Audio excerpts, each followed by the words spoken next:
अनेक लोक मैंने प्रभुंर नाम को प्रशंसा करती एवं प्रचार करती प्रसार करती भूत मानू चढ़ाती और रोगी लोक मान सुस्थ करती अनेक प्रकार अद्भुत आश्चर्य कर्म करती आ प्रभु को जानते प्रभुंर आराधना करती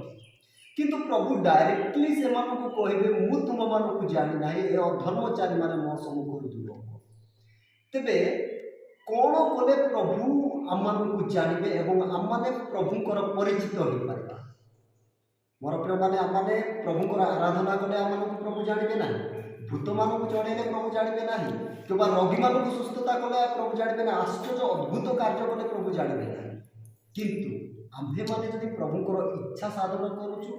इच्छा पालन करुचु तेरे प्रभु आम्भ मानक जानवे तेरे प्रभुंर परिचित होगा निमंते आम कृष्णकर इच्छा को साधन करने पड़ो बापा।